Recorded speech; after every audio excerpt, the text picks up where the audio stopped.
Love is love. Salut à tous, c'est le Poto Yo-Yo. Aujourd'hui, c'est moi qui fais le show parce que les deux artistes, ils ont décidé de monter un call sous la pluie. Apparemment, ils seraient tous les deux tombés malades. Donc, quoi qu'il en soit, on sait que le vrai leader de l'équipe, c'est moi. Les pato pesto, c'est moi. Les tutos méca, c'est moi. Oui. T'es en train de faire quoi là? Rien, je réglais la caméra. Ah, ok, d'accord. Flo, tu m'entends? Ouais. Allez, c'est parti. Salut à tous, donc dans ce show JCL en français, cette semaine, on va parler du premier grand tour de la saison 2021, qui est ni plus ni moins que le Giro, le Tour national de Florian. Et cette année, il sera intégralement disponible sur JCN+, les 21 étapes donc, dont 17 retransmises en intégralité, sans pub. N'est-ce pas Florian? Oui, et puis entre deux attaques, vous pourrez toujours patienter en regardant des vidéos de JCN en français sur YouTube, évidemment. Et cette année, le Giro est un grand tour à part, puisqu'il va accueillir notamment le retour tant attendu du phénomène Remco Evenepoel. Et comme fait exprès, Loïc, par quoi commence le Giro? Eh bien, un contre-la-montre, évidemment. On sait que c'est une spécialité dans laquelle Remco excelle. Et il va être opposé au champion du monde en titre de la discipline, Filippo Ganna. Et il faut rappeler que c'est le dernier en date à l'avoir battu sur un chrono tout plat, on va dire. Mais il ne faudra pas oublier aussi, Loïc, notre petit TGV de Clermont-Ferrand. Et oui, Rémi Cavagna, qui a récemment fini par mettre la balle au fond en remportant le contre-la-montre du Tour de Romandie.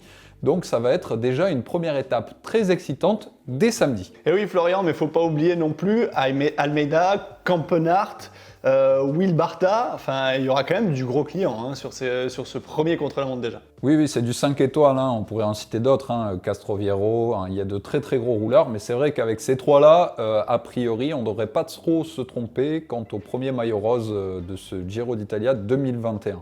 Alors avant de débattre des enjeux de ce Giro et évidemment du retour de Remco Evenepoel, qui est la grande curiosité de ce grand tour, je te propose Loïc qu'on fasse un peu le tour du menu et de ce qui attend les coureurs. Donc on l'a dit, il y aura un contre-la-montre au départ de Turin, donc relativement court, un peu plus de 8 km, et un contre-la-montre pour terminer ce Giro à l'arrivée à Milan, comme l'année dernière, tout ça pour garder du suspense jusqu'au bout, et ça avait plutôt bien marché, donc on peut imaginer que cette année encore, ce sera décisif. Ensuite, au menu, Loïc, on a quoi? Eh bien, on aura 6 étapes de haute montagne, donc avec un retour sur le Zoncolan, et une 16e étape qui aura le record du dénivelé positif sur les 3 grands tours 2021, avec 5700 mètres de D+. Ça promet un gros spectacle. Ouais, ça va être soyeux, avec une arrivée à Cortina d'Ampezzo qui est connue pour les amateurs de ski. J'espère pour eux qu'ils n'auront pas la neige. Nous, on sait ce que c'est, Loïc, sans spoiler. Et pour terminer, du coup, sur le menu de ce Giro, eh bien, comme tous les ans, entre deux, il n'y aura pas vraiment de répit puisque c'est pas vraiment un plat pays. Il y a beaucoup de surprises avec des arrivées en haut de petits murs, avec des petites collines à gravir à quelques kilomètres de l'arrivée, etc. Donc plusieurs occasions pour les punchers. Il y a pas mal d'équipes qui sont armées de ce côté-là. Les équipes françaises, par exemple, la Groupama FDJ, AG2R Citroën, qui viennent sans vrai leader pour le classement général, donc ils auront l'occasion de s'illustrer. Ou encore la Trek ou l'UEI, par exemple, même s'ils ont aussi des sprinters. Donc tout ça à surveiller. Et puis Loïc, on pourrait dire aussi, puisqu'on est lancé, que c'est un autre grand retour qui nous attend sur ce Giro, puisque c'est celui de Dylan Groenewegen, le sprinter néerlandais, qui fait son retour après sa suspension. Et là aussi, côté sprinter, il y aura du beau monde, puisque on va avoir du Viviani, du Merlier, du Ewan, du Nizzolo et évidemment Sagan. Donc voilà pour un peu le tour du propriétaire de ce Giro. Une fois qu'on a cité tout ça, Loïc, est-ce qu'on ne rentrerait pas dans le détail des favoris pour la victoire finale? Qui c'est que tu listes, toi? Et ouais, parce que là aussi, côté favori, ça promet un vrai gros spectacle, Florian, avec Simon Yates qui vient de remporter le Tour des Alpes déjà. On a un Egan Bernal qui va débouler en grande forme, je pense, suivi d'un Mikel Landa pour la Bahreïn Victorious. Et moi, je pense que parmi ces trois-là déjà, il y en aura au moins 2 sur le podium. T'en dis quoi, toi, Flo? Et tu vois qui d'autre? Oui, je suis assez d'accord avec toi. On peut encore citer le deuxième de l'année dernière, Jay Hindley, même si on sait que c'était un Giro un peu particulier. On sait aussi que la jeunesse est pleine de ressources, Joao Almeida qui avait fait un très très beau Giro l'année dernière, même si encore une fois cette année ça va être très montagneux et on sait qu'il est très bon en contre-la-montre et il se débrouille en montagne, mais je pense que ce sera un peu trop dur pour lui. On peut aussi citer parmi les vrais grimpeurs Alexander Vlasov de Astana Première Tech. Attention à lui, hein, il manque encore un peu d'expérience à ce niveau-là, mais il a déjà démontré qu'en haute montagne il était très fort. George Bennett, qui est une valeur sûre pour Jumbo-Visma et qui aura autour de lui toujours une équipe très solide. Voilà, et on peut aussi citer Hugh Carty, évidemment, de IF Education Nippo, qui fait partie des favoris. Mais évidemment, il ne faut pas oublier, j'avais envie de dire deux petits Frenchies dans le sens francophone du terme, hein, mais il y aura Romain Bardet et Pavel Sivakov à surveiller. Moi, je verrais bien Pavel Sivakov, tu vois, nous faire un petit peu ce qu'avait fait son coéquipier l'année dernière. Je pense que lui aussi aimerait bien, tu vois, même s'il n'est pas attendu comme leader de son équipe, faire une Tao Geogheghart en 2021. T'en dis quoi? Ouais, t'as pas tort, je le vois bien un outsider du classement général, Pavel. Ouais, il est monté en puissance et là je pense qu'il arrive à point, donc pourquoi pas. Mais on revient à Evenepoel. Toi, qu'est-ce que t'en penses? Parce que Evenepoel, ça fait un moment qu'il n'est pas là, il avait arrêté après sa chute, sa fracture. Moi je pense qu'il va revenir fort. Mais qu'est-ce que t'en penses toi Florian? Je sais pas, comment tu le vois? Il faut rappeler, hein, Evenepoel avant sa blessure, c'était 100% de victoire sur les courses par étapes en 2020. C'était le seul à avoir battu Philippe Hogan en contre-la-montre. C'est un sacré phénomène, mais comme tu l'as dit, ce sera le grand point d'interrogation puisqu'il n'a pas recouru depuis sa grave chute. J'ai tendance à dire, on a deux exemples. Soit on prend l'exemple Chris Froome qui, malheureusement pour lui, traîne un peu les conséquences de sa grave blessure et a du mal à retrouver son niveau. Soit on prend le parti pris de la jeunesse en se disant que finalement Remco n'a pas le même âge et que lui récupérera beaucoup plus facilement. Auquel cas, on pourrait imaginer que sur les 3 semaines du Giro, il retrouve son niveau d'antan, voire même continue à progresser, puisqu'on le rappelle, ce sera son premier grand tour, hein. Donc moi j'ai tendance à dire que je ne le mettrai pas comme favori parce qu'il y a beaucoup trop d'interrogations autour de ça, mais ça peut être une vraie surprise dans le sens où on ne sait absolument pas où sont ses limites, même lui ne le sait pas je pense, puisque comme on l'a dit ce sera son premier test sur 3 semaines, et surtout c'est difficile de savoir où il en est quand on sait qu'il n'a pas couru depuis plus de 6 mois maintenant. Donc j'aurais tendance à dire, pour moi, Remco pour la victoire finale c'est non a priori, mais il faut quand même se méfier. Toi, t'en dis quoi? Ah ouais, non, victoire finale, moi je le vois pas du tout, mais alors pas du tout. Par contre, une petite étape, pourquoi pas, se rassurer. Première semaine, deuxième semaine, arriver mieux, parce que tu sais, quand t'as pas couru depuis longtemps, au final, tu peux monter en pression plus facilement, entre guillemets. Donc, moi, je le vois arriver bien deuxième semaine. Troisième semaine, je sais pas, il y a trop d'interrogations. Mais pourquoi pas une petite étape, franchement. Après, un classement général, clairement non. Non, selon moi, c'est pas possible. Est-ce que tu crois que dès la première étape, il peut rivaliser pour la gagne de ce contre-la-montre? On rappelle qu'il est très court, hein, c'est un peu plus de 8 km. Est-ce que tu crois qu'en manque de rythme, après autant de temps d'absence, intrinsèquement, on sait qu'il a les qualités, mais est-ce que tu crois qu'il peut être là? Non, le manque de rythme et tout ça, ça n'a rien à voir parce que tu es sur un contre-la-montre, hein, ça reste un effort solitaire, ça dépend comment il l'a préparé. Un chrono, si tu le prépares correctement, tu cibles bien. Franchement, il peut être très compétitif dessus. Après, à voir vraiment comment il a récupéré de sa chute. Et c'est ça qui va donner le là, hein, franchement. Donc, moi, je pense qu'il peut rivaliser première étape. Si l'état de forme est bon, première étape, il peut être dans le match, direct. Je suis assez d'accord avec toi, je pense que c'est plutôt en haute montagne que le rythme va lui manquer. Après, le Giro est assez bien fait pour lui, dans le sens où finalement la haute montagne arrive plutôt tard dans ce Giro. Ça peut lui laisser le temps de retrouver du rythme, justement, et puis d'avoir de la fraîcheur en 3e semaine que les autres n'auront pas. Tout dépendra évidemment des conséquences réelles de sa chute, de longues semaines ou longs mois sans rouler. Voilà, on sait tous que ça a forcément dans une préparation au millimètre dans le monde professionnel aujourd'hui des conséquences qui peuvent être plus ou moins anodines, hein. On rappelle que lui, il est très jeune, donc il peut se reprendre très vite. Mais malgré tout, voilà, ça se joue à des détails. Il y a des coureurs qui ont continué à progresser pendant que lui était à l'arrêt. Voilà, c'est un gros point d'interrogation, mais je pense que ce sera plutôt du côté de la montagne qu'il risque de manquer de rythme. Et encore une fois, tout ce qu'on souhaite, c'est qu'il nous surprenne agréablement et que dès les premières pentes, il soit devant, hein. Ouais, clairement. Mais moi, il y a un autre tour qui m'interroge quand même, c'est celui de Groenewegen. Parce que lui, clairement, le chrono, non. Mais les sprints, et là, par contre, vu qu'il n'a pas couru depuis 6 mois, je m'interroge beaucoup sur comment il va arriver préparé et s'il va pouvoir rivaliser avec les Sagan et compagnie. Là, je sais pas ce que t'en penses, Flo, mais... Justement, moi je suis curieux d'avoir ton expérience, toi qui as beaucoup côtoyé le monde du sprint professionnel. Bon, on a parlé de Remco, on a dit en termes de rythme, ça peut éventuellement lui coûter un petit peu, surtout en montagne au démarrage. Pourquoi pas sur un effort court, un peu moins, donc on verra ce que ça donne.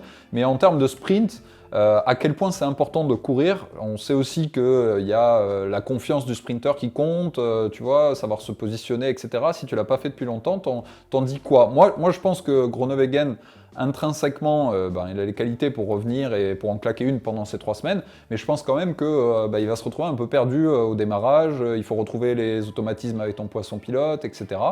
Voilà, un peu comme Remco, je pense qu'il va falloir un petit temps d'adaptation pour lui. Ouais, puis surtout retrouver la confiance aussi, parce que forcément t'as pas couru, tu t'es pas testé forcément avant, donc il y aura tous ces paramètres-là qui vont rentrer en compte. Mais à mon humble avis, il va monter en pression lui aussi. Ça va être du crescendo, ou alors il s'est préparé comme un fou, il a réussi à passer outre plein de choses, et il va arriver, il va taper du poing sur la table d'entrée, il va claquer première semaine, et il va annoncer la couleur. Je pense que dans les 2 cas, il y a une composante mentale qui va être très importante évidemment, peut-être plus pour Groenewegen que pour Evenepoel, dans le sens où ce qu'il a vécu, ce qui s'est passé, on ne va pas revenir dessus, sa suspension, etc. Mais je pense que c'est un certain traumatisme pour lui et que forcément, pour aller se placer dans un peloton, il va y réfléchir à 2 fois avant d'y mettre une épaule. Et je pense que ça, dans un grand tour, avec des équipes pour amener, etc., ça risque de lui coûter au départ, peut-être plus même que son niveau réel physique aujourd'hui. Je pense que c'est ce qui peut l'empêcher, dans un premier temps, de jouer le tout premier rôle.